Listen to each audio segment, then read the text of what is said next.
acerca de Éxodo. Ustedes saben, Éxodo es el segundo libro de la Biblia y Éxodo tiene que ver con salida de Egipto.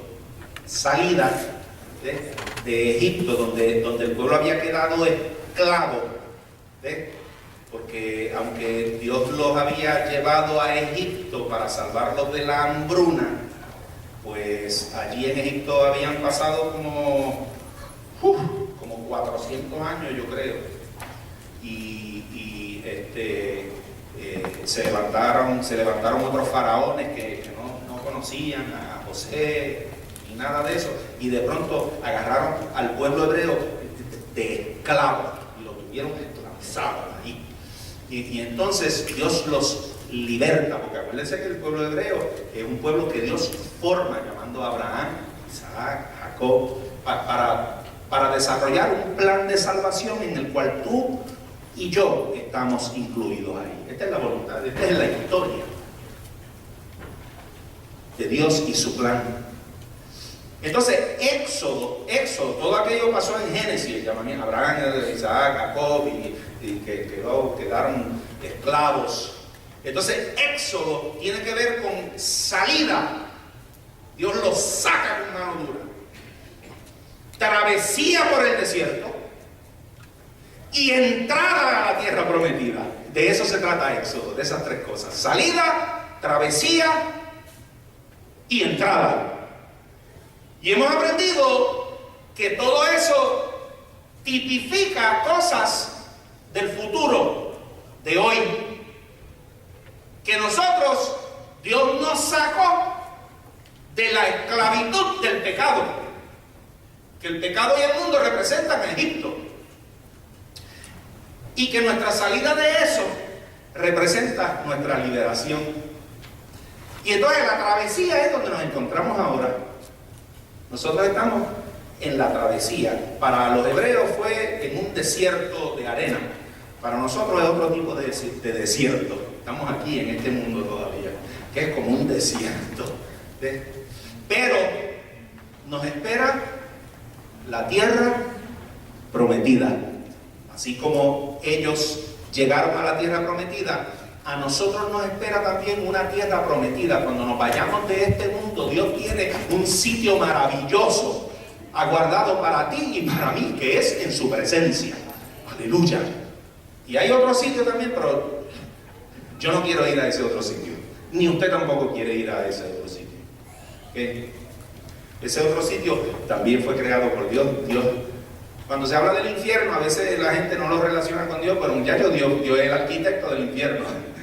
Dios lo diseñó y funciona bien. Imagínate que lo diseñó Él. ¿Cómo debe funcionar eso, el infierno? Pero una cosa que nosotros debemos siempre tener presente es que cuando Dios hizo el infierno, no tenía a los seres humanos en su mente y en su corazón pensando en el infierno. El infierno fue creado para el enemigo de Dios y todos los que le sigan. Desafortunadamente, el hombre, dándole la espalda a Dios, no tomando en cuenta a Dios, se ha unido al reino del enemigo, y el reino del enemigo le espera una sola cosa: el infierno. Pero ese es otro mensaje, porque a nosotros, a ti y a mí que amamos a Dios, lo que nos espera es la tierra prometida, el cielo, el reino. Aleluya.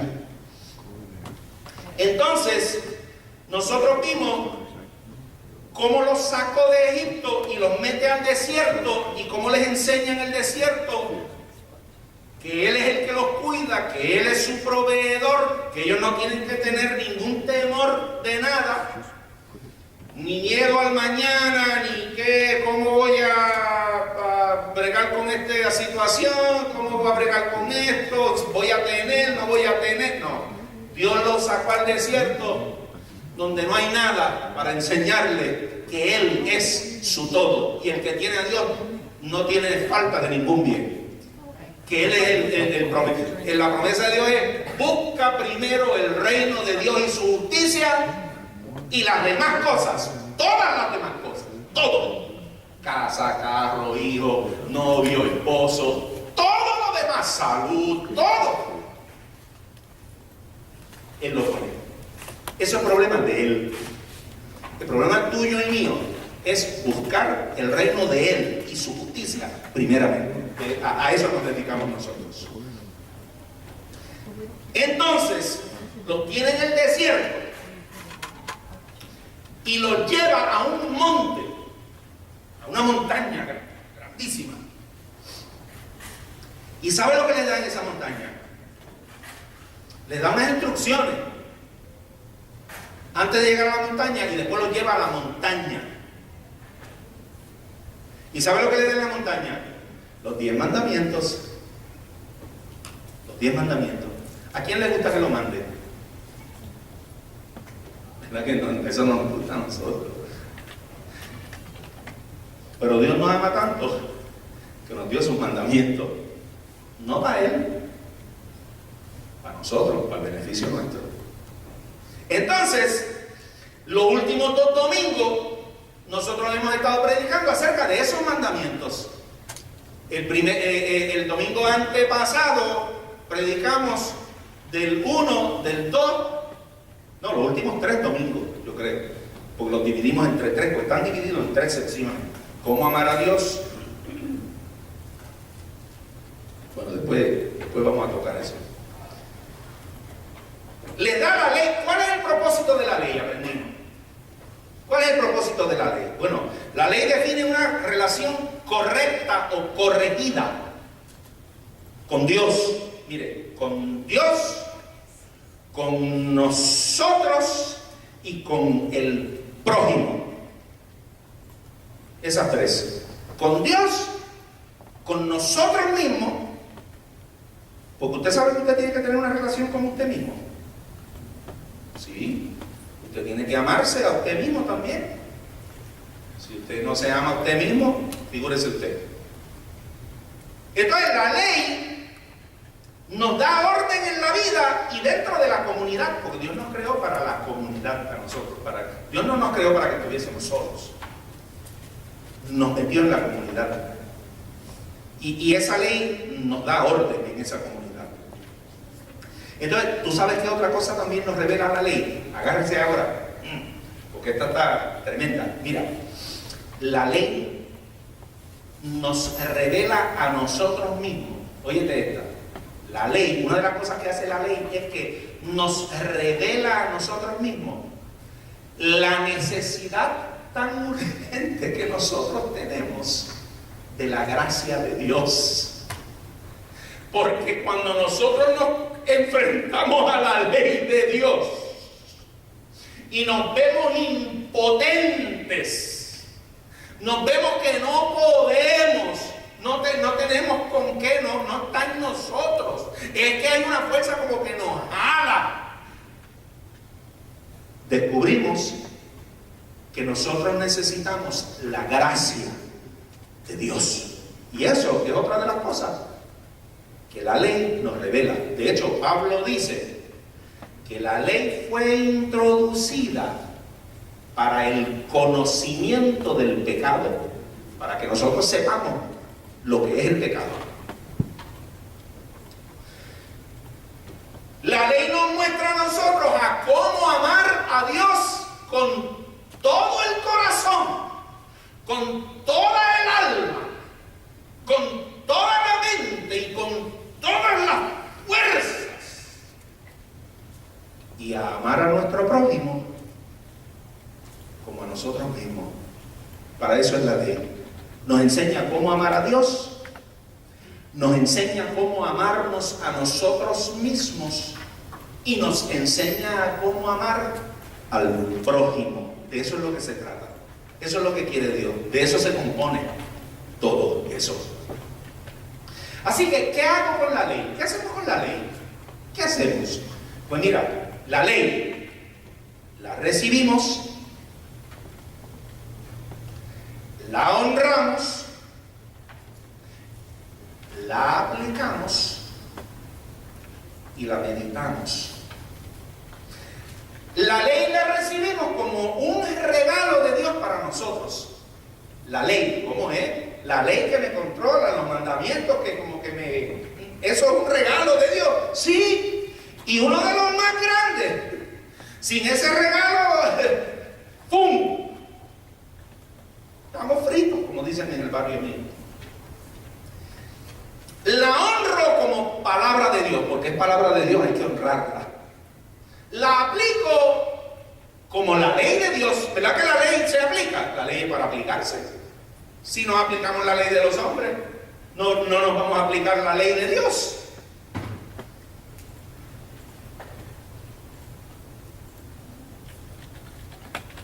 Y medito en ella. Mira, la recibo como regalo de Dios para mi felicidad. La honro como palabra de Dios para mi bienestar. La aplico como ley de Dios para mi seguridad. Y medito en ella para aprender a amar a Dios con todo mi corazón, alma y mente y fuerza. Y a mi prójimo como a mí mismo. De hecho, el salmista había descubierto el beneficio que hay en la ley de Dios y dice el salmista, después usted lo puede leer en el Salmo 1, pero el Salmo 1 es como la Biblia entera, eso es como la voluntad de Dios, eso es como todos los profetas y las profecías y todo eso está resumido ahí en el Salmo número 1. Dice, bienaventurado el varón que no anduvo en consejo de pecadores, ni en silla de escarnecedores se ha sentado, sino que, porque ese sino es muy importante, porque a veces nosotros tratamos de limpiarnos, sacando cosas, tú sabes, pero no las sustituimos con otras cosas. Y si nosotros tratamos de limpiarnos y sacar cosas de nosotros y dejar de hacer cosas, y no las sustituimos con otras cosas, de nada vale, porque es que nosotros somos seres humanos. Dios nos creó a nosotros para hacer cosas. Nosotros somos como máquinas, nosotros siempre tenemos que estar haciendo cosas. La verdad es que hay cosas que nos destruyen y hay cosas que nos edifican. ¿Ves? Entonces, por eso el salmista dice, bienaventurado es el hombre que no anda en consejo de malos, ni sigue en pecadores, ni nada de eso, sino que su delicia está en la ley de Dios. Y en ella medita, oye esto, medita de día y de noche. Y entonces comienza a hablar de cómo es el hombre que escoge hacer a Dios su delicia y meditar en su ley de día y noche. Y ahí es cuando empieza la lista de cómo es que es ese hombre, que entre las cosas que dicen es, será como el árbol plantado junto a corrientes de agua. Oiga, y hay una diferencia entre un árbol plantado donde no hay agua y un árbol plantado junto a las corrientes de agua. Y después usted lo lee, el Salmo número 1, pero eso no es parte de... ¿ah? Entonces, voy a leer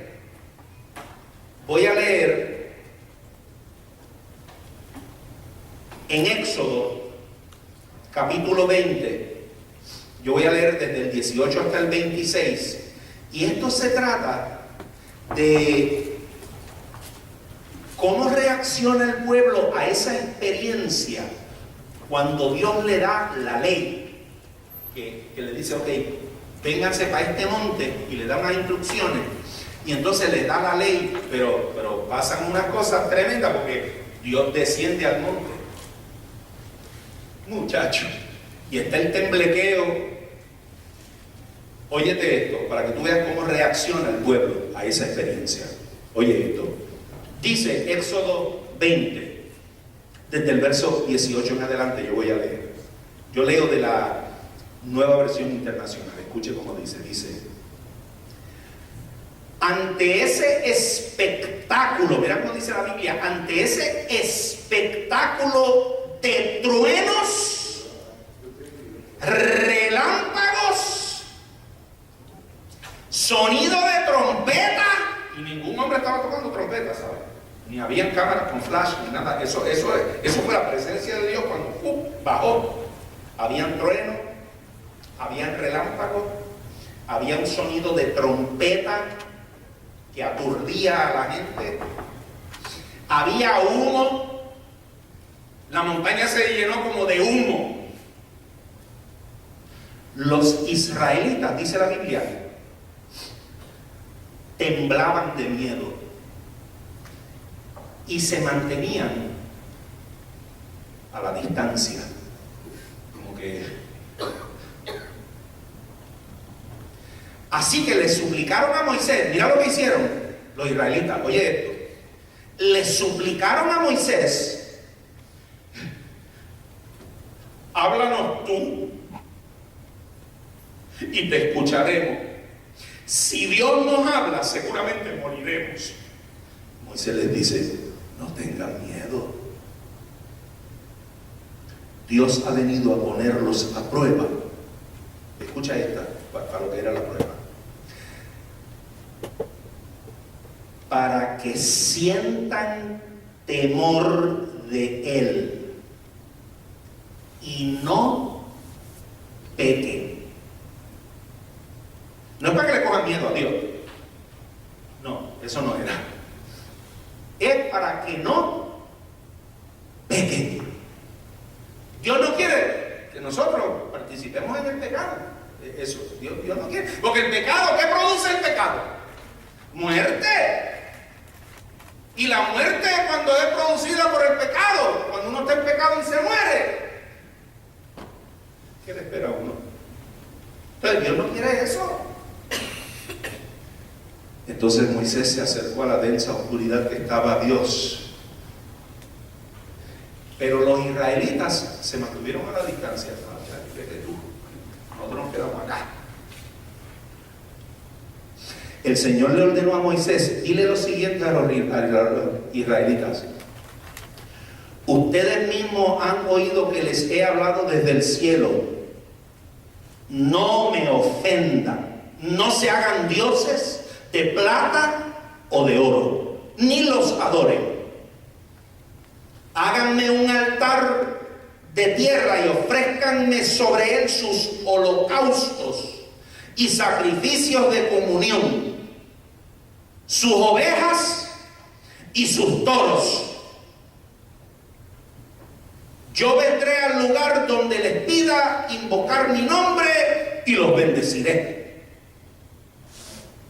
Si me hacen un altar de piedra, no la construyan con piedras labradas, pues las herramientas profanan la piedra. Y no les pongan escalones a mi altar, no sea que al subir se le vea su desnudez. Eso es muy importante. Qué detallista es Dios, ¿verdad? Qué detalles. Uno a veces piensa que Dios no piensa en ciertas cosas. Y Dios es el Dios de todos los detalles de la vida. Él está pendiente desde los cabellos tuyos hasta las uñas de los pies, todo.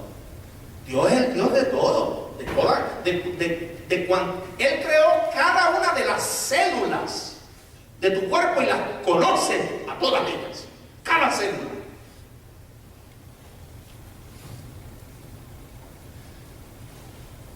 ¿Cómo respondió la gente a la entrega de la ley? ¿Cómo respondieron ellos? Miedo, tuvieron miedo, vacilaron, como que se alejaron, se mantuvieron a la distancia. Tremendo eso. Es Dios quien les está dando su ley. Tienen miedo y se mantienen a la distancia. Se alejaron, se situaron ellos mismos a una distancia. Ellos eligieron un punto de distancia en vez de una cercanía al Señor. Ellos eligieron la distancia. Tercero, ¿saben lo que hicieron? Pidieron un intermediario. Esa no era la voluntad de Dios. Dios había llamado a Moisés a ser líder, pero no ser intermediario en la relación íntima del pueblo con eso. No fue, esa fue decisión del pueblo. El pueblo fue el que dijo, wow, espérate, no. Nosotros te vamos a escuchar a ti. A Dios que te hable a ti y tú nos hablas a nosotros. Eso está ahí, en la Biblia. No queremos escuchar a Dios. Eso es demasiado aterrador para nosotros. Te vamos a escuchar a ti, pero no a Dios. Tú oyes a Dios y nosotros te oímos a ti. Y Moisés le dice, ustedes no tienen que tener miedo. Esto Dios lo ha hecho para infundirles temor, para que no pequen, para que ustedes teman. ¿Qué es el temor a Dios? Mucha gente cuando escucha la palabra temor enseguida lo asocian con miedo. Y el temor a Dios no es tenerle miedo a Dios, sino tenerle miedo a fallarle a Dios, que es muy diferente a tenerle miedo a Dios. Usted tiene miedo a fallarle a Él, porque como usted sabe lo bueno que es Él, y usted sabe cómo lo ama Él a usted y cómo Él lo ha salvado, usted tiene un temor a Dios. Y es un miedo aterrador a fallarle a Dios. Entonces, Moisés dijo, Dios ha venido para ponerlos a prueba, para que sientan temor y no pequen, porque Dios no quiere que nosotros pequemos, amado. Ahora, escuche esto. Si usted no escucha nada más en el mensaje, escuche esto. Si tenemos un caminar íntimo con el Señor, que está marcado ese caminar por el temor reverente ante Dios, entonces nosotros vamos a estar menos vulnerables, por tanto menos propensos a pecar. Pero hay que tener una relación con Dios. Nosotros tenemos que tener una relación íntima con Dios para eso. Pero si no oramos, si no leemos la Biblia, si solo dependemos de lo que el pastor dice, en realidad no. Eso no es suficiente. Ahora, el temor se desarrolla en una intimidad con Dios. Ese temor se desarrolla. ¿No será por eso que Proverbios dice, el temor a Jehová es el principio de la sabiduría, y el conocimiento del Santísimo es la inteligencia? Dios ha venido a probarlos. Es como probar y o fortalecerlos por medio de las pruebas. ¿Cuántos saben que las pruebas fortalecen? Oh, yes. Pídale paciencia a Dios y le mandará una prueba. Pero es necesario. Es necesario. ¿Quieres aprender a confiar en Dios? Necesita. Lo primero que necesita es una necesidad tremenda, una situación donde nos veamos impotentes, que nosotros sepamos, yo no puedo resolver esto. Y dudo mucho que exista un ser humano que pueda resolverlo. No hay recursos, no hay dinero para resolver esto. Hace falta ese tipo de situaciones para que nosotros aprendamos a confiar en Dios. ¿Y tú sabes qué? Como es lo que quiere que nosotros aprendamos eso, Él permite que esas situaciones lleguen. No es que las manda, Él permite que lleguen.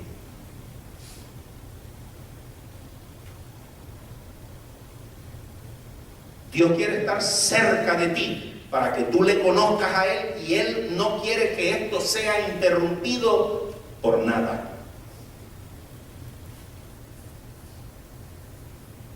Y el pueblo se mantuvo a la distancia. El pueblo, en vez de, lo que hizo fue que echó como para atrás. Dios dando la ley y manifestándose. Y el pueblo, claro, a lo mejor nosotros también hubiésemos echado para atrás. Trueno, relámpago, humo, sonido de trompeta. Es que Dios lo hizo para eso. Para despertar un temor. La palabra en griego dice, se usa remoto. Por eso el control remoto es eso, a la distancia, remoto. A la distancia, no tengo que ir ahí, al remoto. A lo lejos, es removerse, es retirarse. El pueblo estaba como empujándose fuera de Dios. Y le pidió a Moisés, no. Tú ser el intermediario. Tú te presentas ante Dios, tú lo escuchas y vienes y nos dice, pero tú sabes que no nos habla a nosotros. Eso lo escogió el pueblo, eso no lo escogió Dios.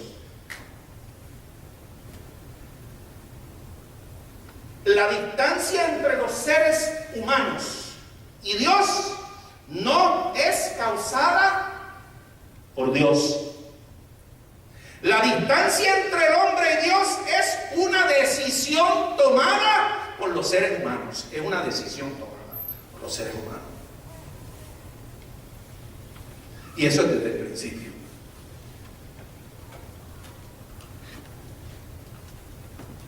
Nosotros tenemos una ventaja tremenda, porque yo sé que usted no quiere distancia entre usted y Dios. Nosotros tenemos una ventaja tremenda, y es que llegó Jesucristo. Aleluya.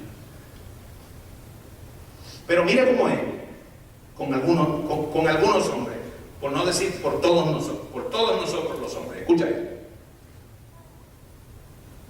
Ellos querían estar lo suficientemente cerca de Dios como para que Dios los ayudara cuando necesitaran la ayuda, pero no querían estar lo suficientemente cerca de Dios como para que Dios interviniese o interfiriese en la vida de ellos. Es una condición humana. Se llama fracaso en confiar. Fracaso para confiar en Dios. Fíjese qué cosa, que el pueblo elegido ahora elige la distancia.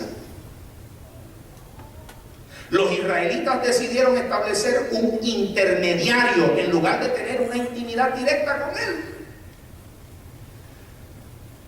Los israelitas eligieron definir su relación con Dios.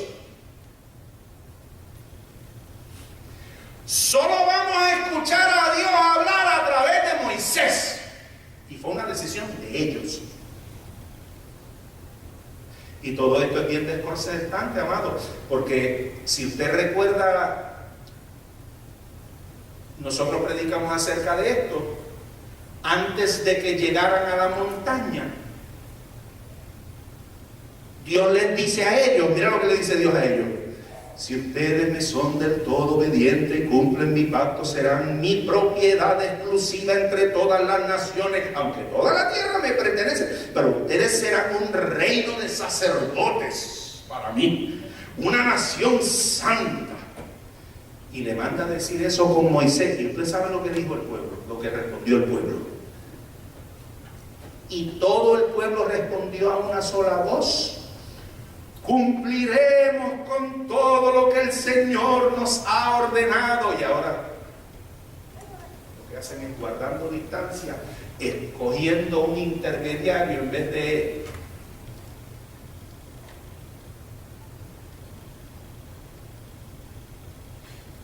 O sea que antes de que le dieran la ley, el Señor ya les había dicho a ellos que el Señor quería que ellos fueran un especial tesoro, que el Señor quería que fuesen un reino de sacerdotes. ¿Usted sabe cuál es? ¿Qué es lo que hace un sacerdote? ¿Qué es un sacerdote? ¿Qué hace un sacerdote? Un sacerdote es un intermediario entre el pueblo y Dios. Y Dios quería que todos ellos fueran un reino de sacerdotes. Y ellos lo que hicieron fue que escogieron un intermediario para ellos. La iglesia es distinta porque ahora llega Cristo y nos hace a todos nosotros sacerdotes. Yo no soy tu sacerdote, yo no soy tu intermediario en tu relación con Dios, yo no. Yo soy pastor de ovejas para dirigir y ayudarte en tu crecimiento y enseñarte la palabra de Dios y aconsejarte. Eso es lo que hace un pastor. Un pastor no es un intermediario en la relación de una oveja y el Señor. Usted tiene que desarrollar su propia intimidad con Dios. Y por eso no me decía, pues no vengo a la iglesia. No, eso no es. Porque Cristo estableció su reino y en la palabra de Dios dice que hay que congregarse. Nosotros somos un cuerpo. Pero esto es solamente parte de lo que hacemos nosotros como cristianos.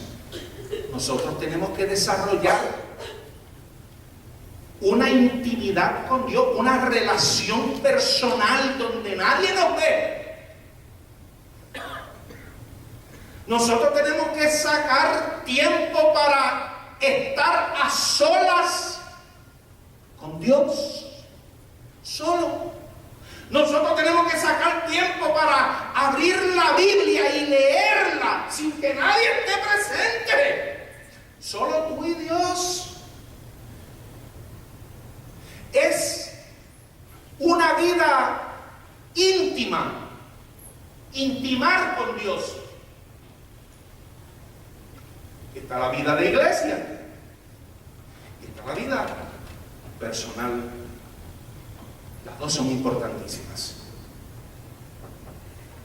Y las dos tienen que ser dedicadas a Dios.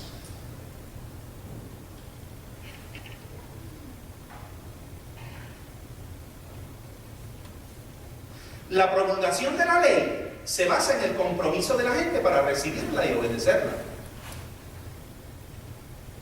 Así que Dios, antes de llevarlo al monte, les dice, si ustedes me obedecen a mí, yo voy a hacer algo bien especial con ustedes. Ustedes van a hacer para mí un reino de sacerdotes. Ustedes van a hacer para mí una cosa, tú sabes, exclusiva para mí. Y ellos le dijeron, sí, te vamos a obedecer. Le dice, ok, espérate, vamos a empezar esto. Vamos para el monte.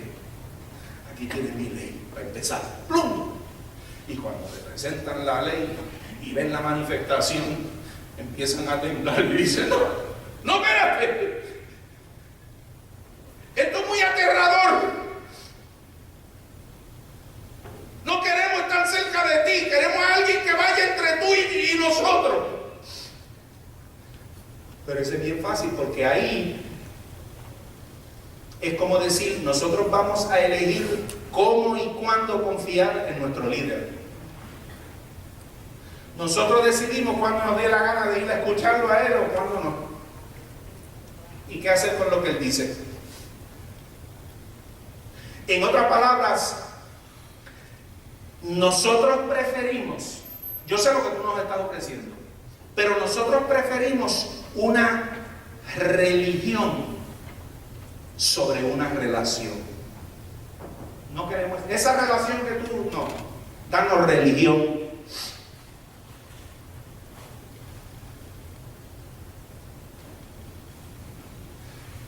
Nosotros preferimos que nos administren así como se administra la medicina y que Moisés nos la administre. Nosotros preferimos escoger a un hombre para que sea santo en nuestro nombre, santo en el nombre de él y en el nombre nuestro también.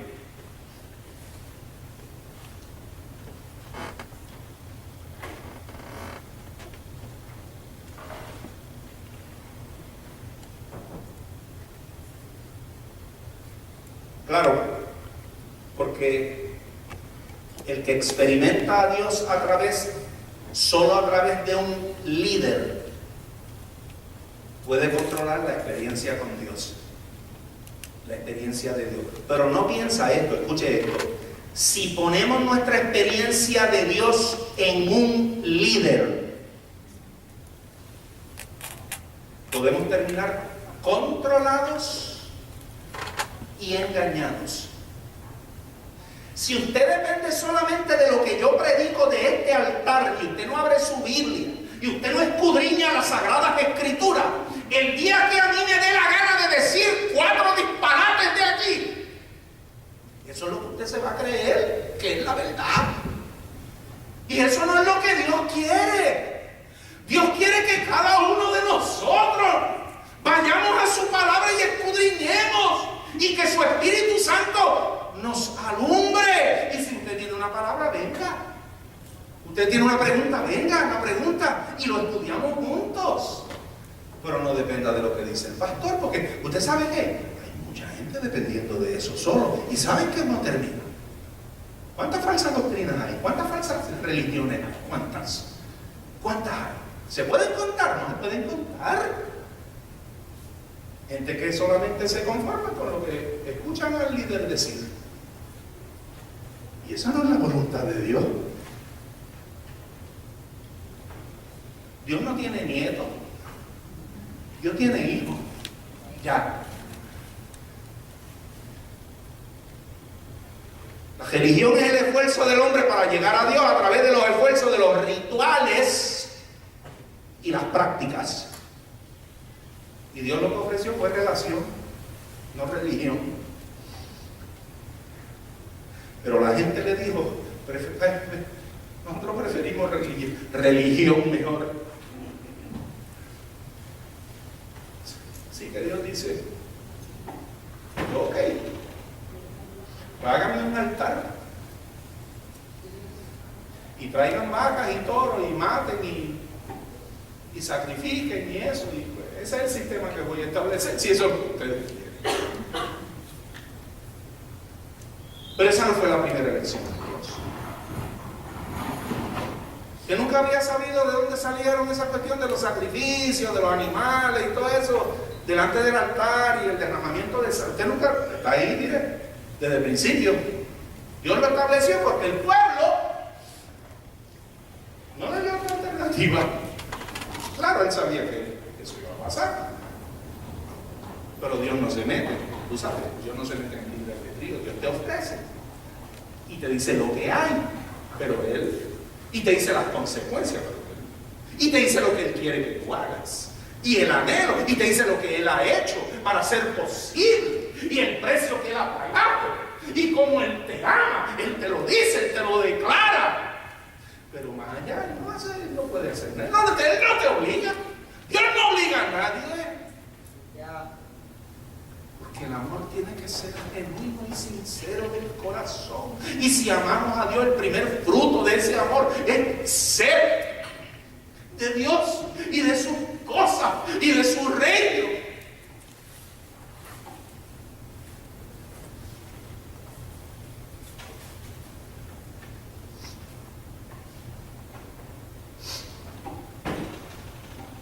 No te hagas ningún ídolo de plata o de oro a un altar.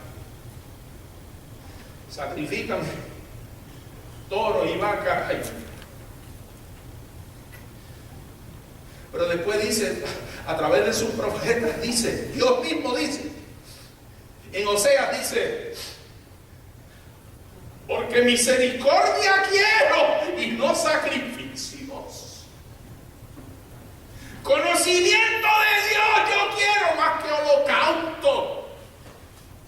En Hebreos dice sacrificios y ofrendas, holocaustos y expiaciones no te complacen ni son de tu agrado. Eso no fue lo que Dios escogió, eso fue lo que Dios tuvo que hacer, porque el pueblo rechazó la oferta de una relación íntima.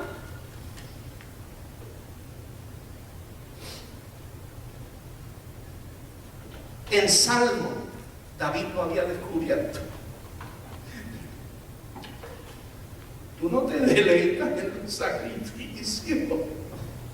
Yo traer un toro y matarlo y descollarlo. Tú no te deleitas en eso, yo lo sé. El salmista lo descubrió. En eso no es lo que tú te deleitas. A ti no te complace eso.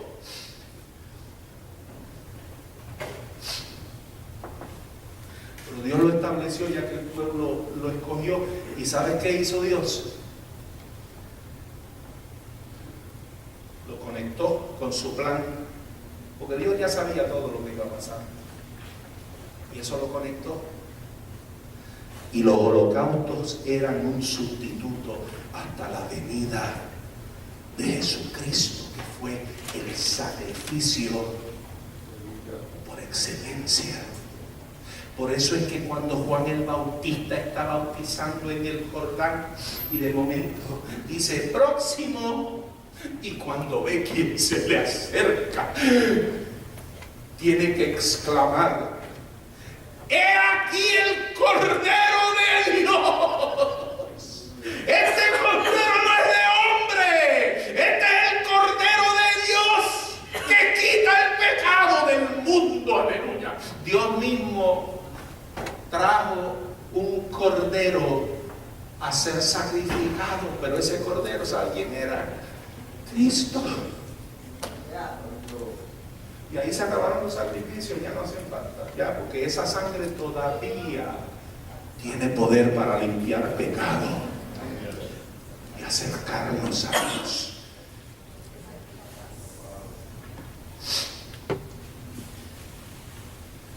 Le dicen: ay, si me vas a hacer un altar, asegúrate que si lo vas a hacer de piedra,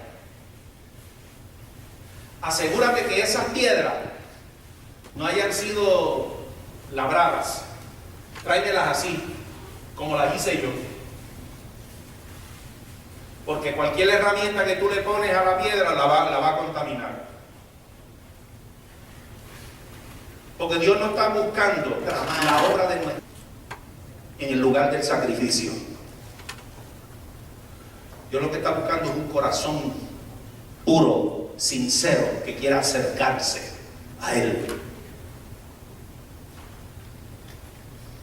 Y cuarto,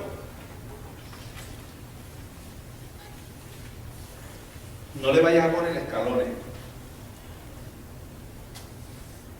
porque después, si subes por los escalones, se te va a ver la desnudez. Y uno dice: ¿y qué es lo que quiere decir Dios con esto? Varias cosas.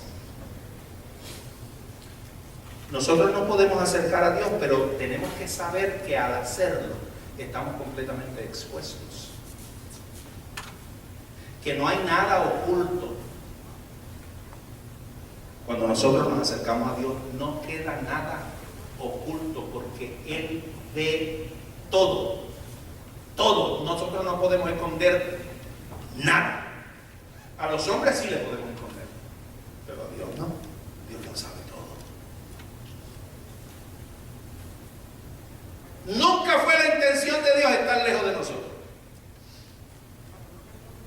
Dios desea intimidad y cercanía con nosotros, contigo, conmigo. Y nosotros nunca vamos a encontrar la intimidad de Dios mediante el control de la relación o la conversación. Nosotros no podemos tratar de controlar esto. Aquí el que manda es Dios, aquí el que establece las pautas es Dios, aquí el de las leyes y los mandamientos y los estatutos es Dios, aquí el que dice cómo se hacen las cosas es Dios, no es el hombre. Y eres tú, ni soy yo, es Dios. Aquí se hacen las cosas por la palabra.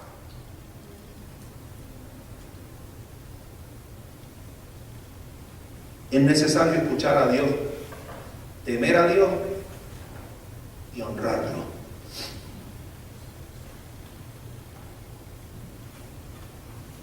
Ya Él dijo, termino con esto, mira, ya Él dijo: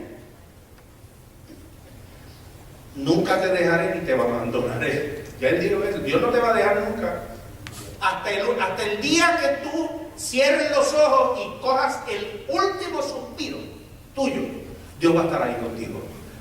Él dice: yo no te voy a abandonar. Yo voy a estar contigo siempre. no importa lo que tú hagas y cómo tú vivas, tú no vas a poder llegar a hacer algo que haga que Él deje de amarte. Ahora,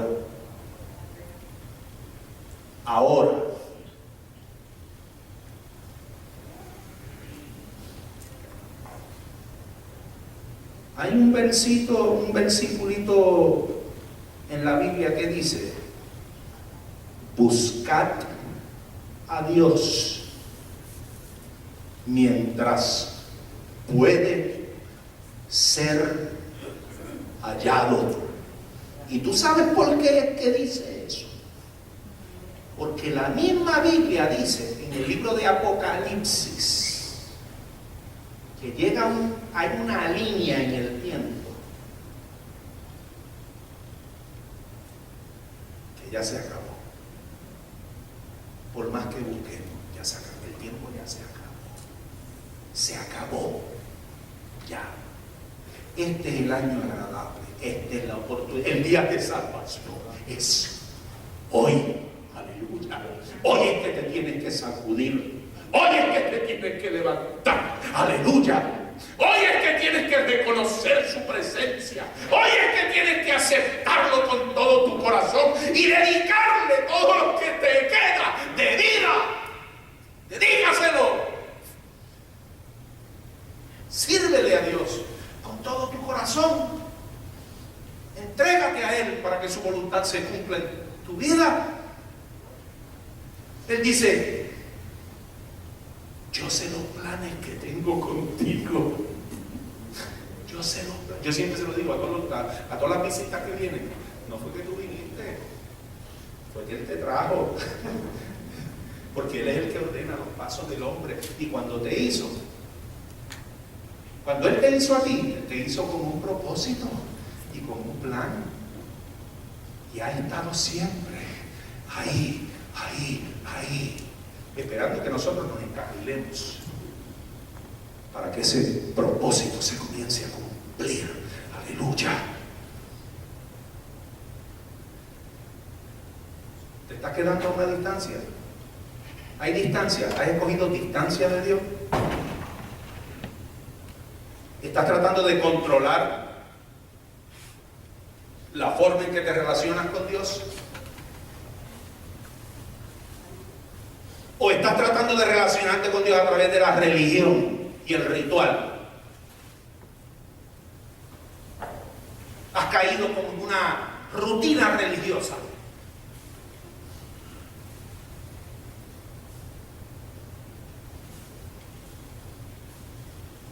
Acércate a Él. Acércate a Él hoy. Acércate hoy a Él. Hoy. Este es el día de salvación. Es hoy. No es mañana, es hoy.